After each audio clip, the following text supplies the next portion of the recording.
साथियों नमस्कार, स्वागत है आप सभी का सोहन इंस्टीट्यूट में। कैसे हैं आप सभी? आशा करते हैं आप सभी स्वस्थ होंगे और निश्चित रूप से आप अपनी तैयारी में लगे होंगे।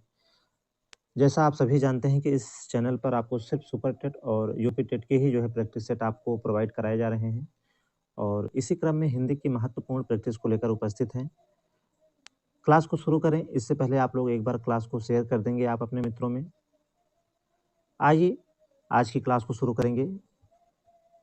पहला क्वेश्चन देखिए, बिल्कुल आपकी स्क्रीन पर है। पूछा है भारत भारती के रचनाकार कौन हैं? और आप सभी को पता है कि साहित्य से निश्चित रूप से 2 से 3 प्रश्न आपकी परीक्षा में आएँगे। हालाँकि इससे पहले जो परीक्षा हुई थी 69,000 शिक्षक भर्ती की, उसमें जो है साहित्य के क्वेश्चन को लेकर काफ़ी ज़्यादा विवाद रहा था। लेकिन अब जब भी परीक्षा होगी, निश्चित रूप से साहित्य से प्रश्न निश्चित रूप से पूछे जाएँगे, लगभग 2 से 3 या इससे अधिक प्रश्नों की संख्या को आप देख पाएँगे। आपको बताना है भारत भारती के रचनाकार कौन हैं? 4 ऑप्शन आपके सामने हैं। ऑप्शन ए में दिया है मोहन राकेश, ऑप्शन बी में दिया है हजारी प्रसाद द्विवेदी, ऑप्शन सी में दिया है सूर्यकांत त्रिपाठी निराला और डी ऑप्शन में दिया है मैथिली शरण गुप्त। इनमें से भारत भारती के रचनाकार कौन हैं? देखिए, ज़्यादा समय नहीं लेंगे। भारत भारती के रचनाकार हैं मैथिली शरण गुप्त। पहले सवाल का सही उत्तर हो जाएगा ऑप्शन नंबर डी यहाँ पर।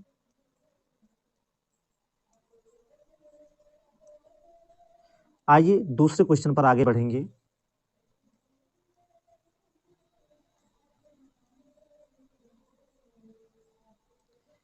चलिए, दूसरा प्रश्न देखिए साहित्य से है यह भी प्रश्न। साकेत किसकी रचना है? ऑप्शन ए में दिया है मैथिली शरण गुप्त की, बी ऑप्शन में दिया है रामधारी सिंह दिनकर की, ऑप्शन सी में दिया है धर्मवीर भारती की और डी ऑप्शन में दिया है जयशंकर प्रसाद की। तो देखिए साकेत भी जो रचना है यह मैथिली शरण गुप्त की है। उत्तर सही होगा ऑप्शन नंबर ए यहाँ पर।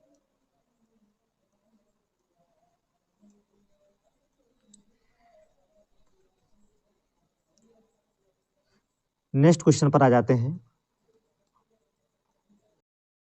तीसरा प्रश्न देखिए आपके स्क्रीन पर है, ये तेरा शिशु जग है उदास, इस पंक्ति में कौन सा अलंकार होगा?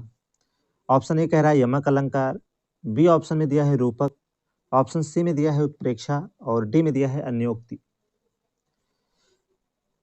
देखिए ये तेरा शिशु जग है उदास, इसमें देखिए रूपक अलंकार होगा। ऑप्शन बी जो है यहाँ पर सही उत्तर हो जाएगा। देखिए रूपक अलंकार की बात करें तो जब उपमेय पर उपमान का निषेध रहित आरोप करते हैं तब वहाँ जो है रूपक अलंकार होता है। उपमेय में उपमान को जो है आरोप का अर्थ है दोनों में अभिन्नता या अभेद दिखाना, इसीलिए देखिए यहाँ पर रूपक अलंकार होगा। आइए नेक्स्ट क्वेश्चन पर आ जाते हैं हम लोग।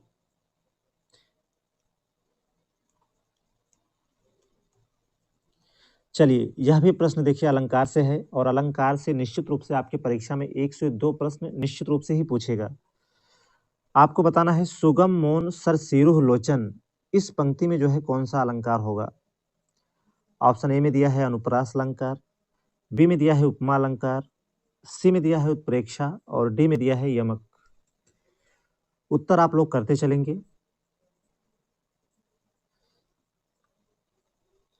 देखिए सुगम मौन सर सिरुह लोचन, इस पंक्ति में जो है उपमा अलंकार होगा और उपमा अलंकार की बात करें तो देखिए जब किसी व्यक्ति की तुलना किसी दूसरी वस्तु या व्यक्ति से की जाती है तो वहाँ उपमा अलंकार होता है। चलिए यहाँ जो है उपमा अलंकार होगा। ऑप्शन बी जो है राइट आंसर होगा। चलिए नेक्स्ट क्वेश्चन पर चलेंगे।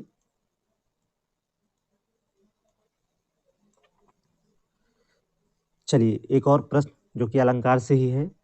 खग कुल कुल सा बोल रहा है, प्रस्तुत पंक्ति में कौन सा अलंकार है? देखिए पंक्ति दी हुई है खग कुल कुल कुल सा बोल रहा, इस पंक्ति में जो है कौन सा अलंकार है? उत्प्रेक्षा, यमक, श्लेष या फिर उपमा?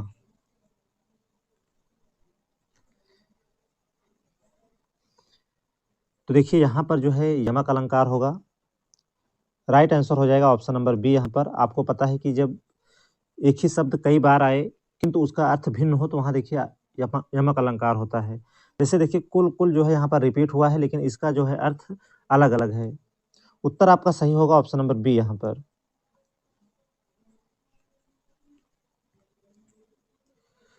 क्वेश्चन नंबर 6 के क्रम में आगे चलेंगे।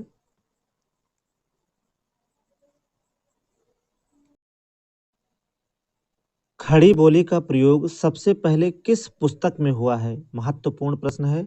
निश्चित रूप से ये आपकी परीक्षा में सीधे यहाँ से पूछ सकता है। खड़ी बोली का प्रयोग सबसे पहले किस पुस्तक में हुआ है आपको बताना है। भक्त सागर दिया है, सुख सागर दिया है, काव्य सागर या फिर प्रेम सागर में। तो देखिए खड़ी बोली का प्रयोग सबसे पहले किस पुस्तक में हुआ है? तो प्रेम सागर में। डी जो है राइट आंसर हो जाएगा यहाँ पर। चलिए, संभावित प्रश्नों में से है यह प्रश्न।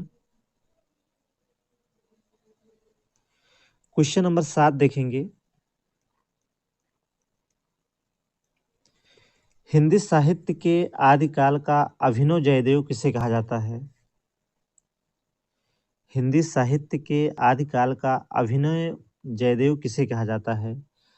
चंद्रबरदाई को, विद्यापति को, पुष्पदंत को या फिर जगनिक को?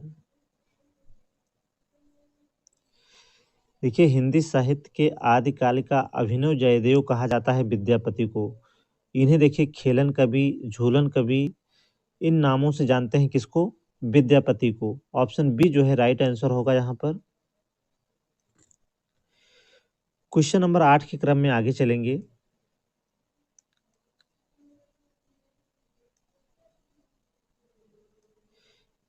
चलिए, महत्वपूर्ण प्रश्न, ए लड़की किसकी रचना है?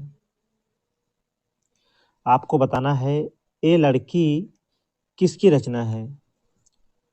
ऑप्शन ए कह रहा है मैत्री पुष्पा की, बी कह रहा है मन्नू भंडारी की, सी कह रहा है ममता कालिया की और डी ऑप्शन में दिया है कृष्णा सोबती की। चलिए, इस प्रश्न का उत्तर आप लोग कमेंट में जरूर करेंगे। आपको बताना है ए लड़की यह जो है किसकी रचना है। चलिए कमेंट करके बताएंगे आप सभी।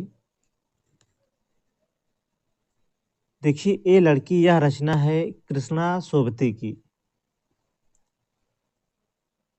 चलिए, यह रचना जो है कृष्णा सोबती की है।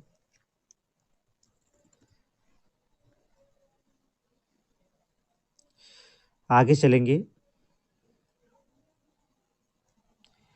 हिम किरीटनी किसकी रचना है? चलिए, साहित्य से यह भी प्रश्न है। हिम किरीटनी किसकी रचना है? माखनलाल चतुर्वेदी की, हरिऔध की, बालकृष्ण शर्मा नवीन की या फिर सोहनलाल द्विवेदी की? देखिए हिम किरीटनी यह रचना है माखनलाल चतुर्वेदी की। पूछी गई रचना है, इसलिए आप इसे इग्नोर नहीं करेंगे और निश्चित रूप से पूछ सकता है। यह रचना है माखनलाल चतुर्वेदी की।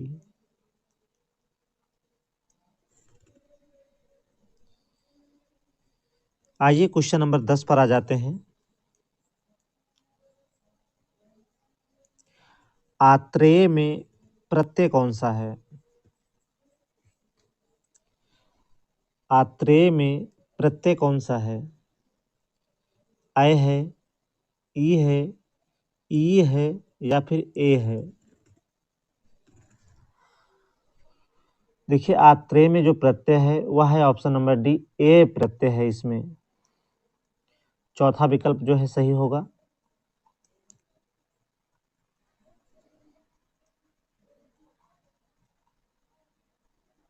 चलिए, आज भी 10 महत्वपूर्ण प्रश्नों को लिया गया था। आप लोग कमेंट करके ज़रूर बताएंगे कि इन 10 प्रश्नों में आपने कितना सही किया और सेशन कैसा रहा। आप लोग लास्ट में अपना फीडबैक ज़रूर दिया करें। आज के लिए सिर्फ इतना ही। नमस्कार।